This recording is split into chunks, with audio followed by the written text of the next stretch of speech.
Toyota company এমন এক গাড়ি বানাচ্ছে যেটা চালাতে লাগবে না কোনো পেট্রোল কিংবা ডিজেল। এটা চলবে শুধুমাত্র পানির সাহায্যে। জি হ্যাঁ, আপনি ঠিকই শুনেছেন। টয়োটার নতুন আবিষ্কৃত এই গাড়িটি পানির দ্বারাই ছুটে চলবে ঘন্টার পর ঘন্টা, মাইলের পর মাইল। হ্যাঁ, পেট্রোল ট্যাঙ্কের মধ্যে পেট্রোলের বদলে থাকবে শুধু পানি। এর ফলে দুনিয়ার সব বড় বড় গাড়ি কোম্পানিগুলো পড়তে পারে হুমকির মুখে।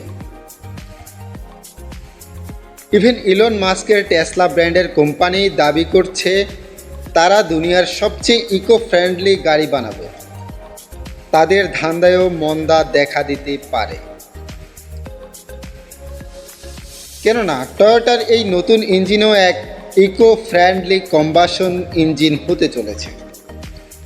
এটার ট্যাঙ্কের ভিতরে তো পানি ঢালবেনই, আবার সাইলেন্সার পাইপ দিয়েও পানি বের হবে। এর ফলে কমবে বায়ু দূষণ। এখন প্রশ্ন হচ্ছে, টয়োটা কিভাবে তাদের ইঞ্জিনের ভিতরে পানিকে জ্বালাবে?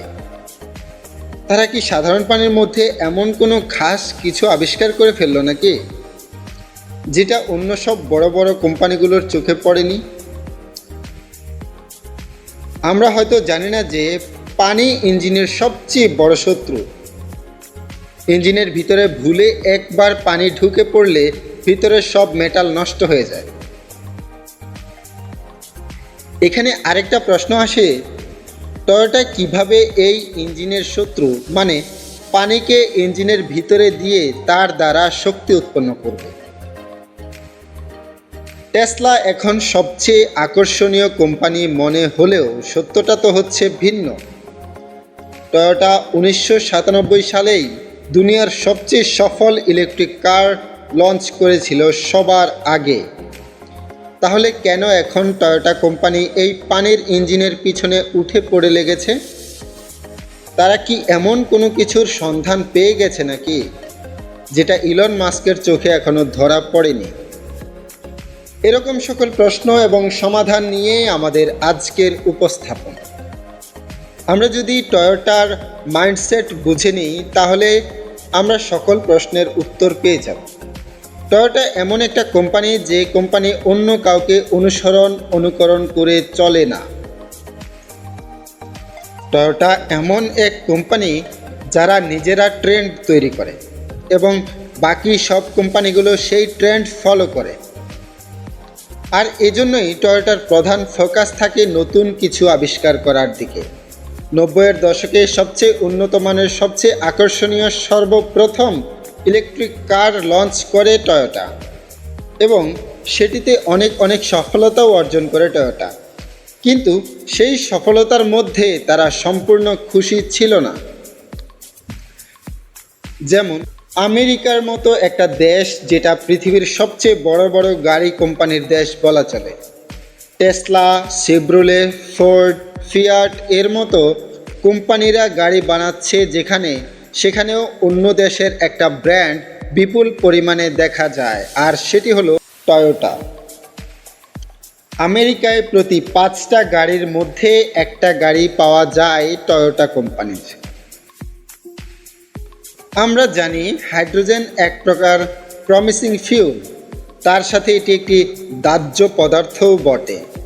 তাহলে আমাদের গাড়িতে এই ট্যাঙ্ক ভর্তি ফিউল নিয়ে চলাচল করা, ঘোরাফেরা করার মানে হচ্ছে আমরা একটা টাইম বম সাথে নিয়ে চলাফেরা করতেছি। ঢাকা শহরের জ্যাম শুধু জ্যাম থাকে না, তখন সেটা হয়ে যায় ইনডাইরেক্টলি একটা এটম বম। আর তাই অবশেষে টয়োটা কোম্পানিকেও তাদের এই হাইড্রোজেন ইঞ্জিনের আইডিয়াকে ড্রপ করতে হলো।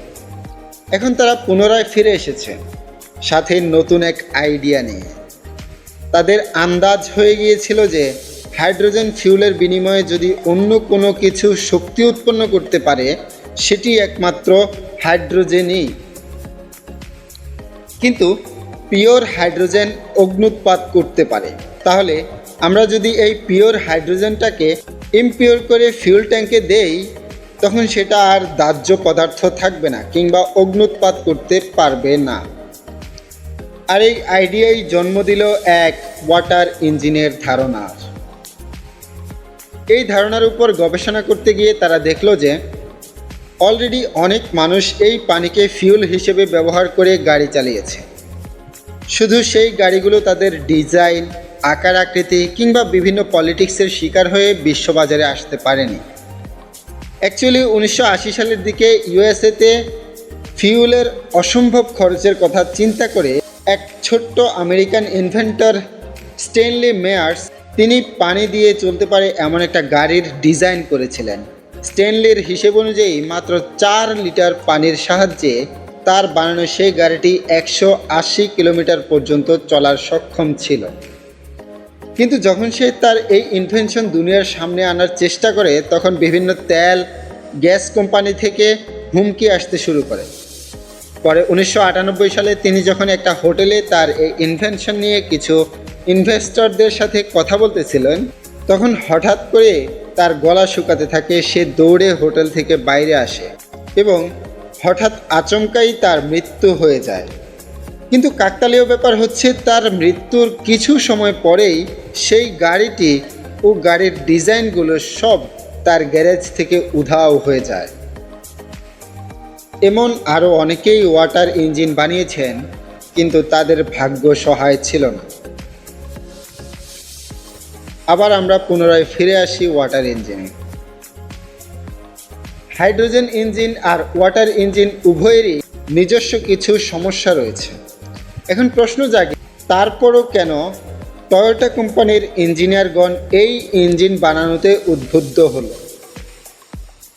এখানেই টয়োটার ইঞ্জিনিয়ারগণ নতুন এক আবিষ্কার করে ফেলে, আর তা হলো আমাদের এখন পর্যন্ত দেখা EV engine, hydrogen engine, impractical water engine, এই 3 প্রকার ইঞ্জিনের গবেষণা করে শেষে এক এমন ইঞ্জিনের আবিষ্কার করে ফেলে যেটা ছিল ওই 3টি ইঞ্জিনের কম্বিনেশন। এখন প্রশ্ন হলো, এই ওয়াটার ইঞ্জিনটি কি ইভি ইঞ্জিনকে রিপ্লেস করতে পারবে? যেখানে ইভি ইঞ্জিন বর্তমানে বিশ্বের নাম্বার 1 পজিশনে তাদের শেয়ার নিয়ে বসে আছে। এখন বর্তমানে টয়োটার এই ওয়াটার পাওয়ার্ড ইঞ্জিনটি শুধুমাত্র ধারণার স্টেজে রয়েছে, আর এই কারণে আমাদের কাছেও এখনও পর্যন্ত সম্পূর্ণ ডিটেলস আসেনি, আর আমরা শিওরভাবে বলতে পারছি না। এখন কথা হচ্ছে, টয়োটার সকল সমস্যার সমাধান করে যদি এই ওয়াটার ইঞ্জিন আবিষ্কারে সক্ষম হয়ও বটে, তখন দেখার বিষয় থাকবে টয়োটা ইভিকে কতটা বড় টক্কর দিতে পারে, আদৌ পারবে কি না। বন্ধুরা, আজকের ভিডিওতে এটুকুই। আশা করি এই ভিডিওটি আপনার সামনে কিছু নতুন ইউনিক আইডিয়া নিয়ে আসবে, আপনার জ্ঞান সমৃদ্ধি করবে। এমন সব ভিডিওগুলো দেখতে চাইলে আমাদের চ্যানেলটিকে সাবস্ক্রাইব করে রাখুন। ধন্যবাদ সবাইকে।